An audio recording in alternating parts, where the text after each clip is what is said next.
I'm just pouring 500 mils of milk into a pan and bringing it to a simmer. Okay, we are then going to transfer our fish into the milk. Oh my god. Careful, guys. And we're just going to basically poach this and let it cook through for about 10 to 12 minutes.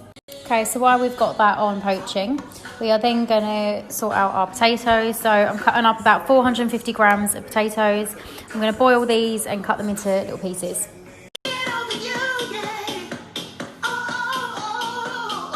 These are nearly done. You can see it's cooking through now. Okay, so this is now done. I've taken it off the heat. I'm going to basically strain the fish and get rid of the milk. We don't need the milk no more. And then I'm going to let the fish cool down.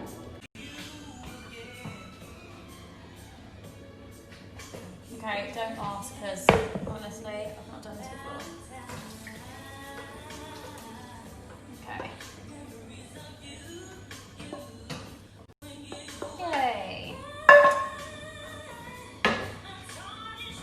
Okay, so I'm just going to let the fish cool in this for a couple of minutes. Okay, so back to chopping the shallots.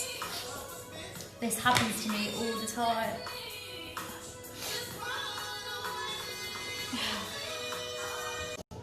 Okay, I've got this, guys. I'm just going to finely chop some shallots up now. Small fine pieces, and then I'm also going to be chopping the parsley into small fine pieces, ready to go into our fish dish when we are ready.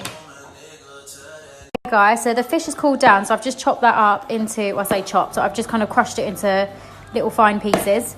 I have now rinsed the potatoes out, and I am going to just crush this up, and then we're going to mix that with this.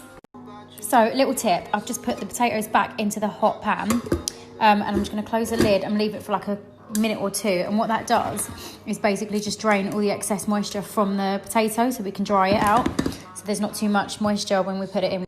So I'm just going to mash this up now, and then I'll show you what we're doing next. So we're now going to transfer this into here, like that. Okay, basically. I'm going to mix this in all together. And then we are also going to mix our freshly cut parsley and our shallots and give it all a good mix. We're going to add our salt, obviously seasoned to taste, guys. And we're also going to add some black pepper. Try it before, obviously, you decide. Here comes the fun part.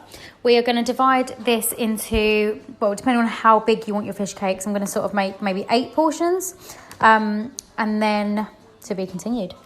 Okay, so I'm going to roll them into 8 little cakes. Let's have a look. Maybe like that. Might be a little bit too big, but you get the gist, guys. So into a little ball, flatten it out, like that. Okay, so I have formed 8 lovely little cakes. We've then got a bowl of egg, bowl of flour, and some breadcrumbs. I'm using the Paxo golden breadcrumbs. You can use any ones you want, really. And we're basically going to dip these into the flour, then into the egg, then into the breadcrumbs, and back on here. Okay.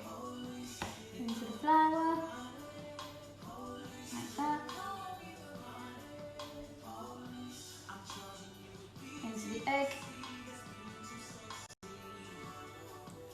Oh, this is messy. Into the breadcrumb. All the way around, so you completely cover it. And back down. So repeat for the next 8. Okay, we're literally on our last one.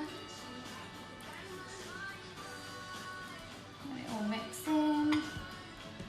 So I literally had 2 eggs in a bowl, sorry, which basically did 8 perfectly fine, and half a pack of panko bread crumbs, which again has done literally just on the job.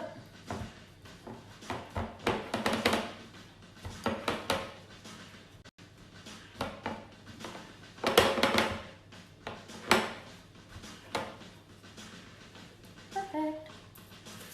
As you can see, 8 beautiful cakes. I'm going to pop these in the fridge for about an hour so they can set before we actually cook them. On another note, who wants to help me do the fun part?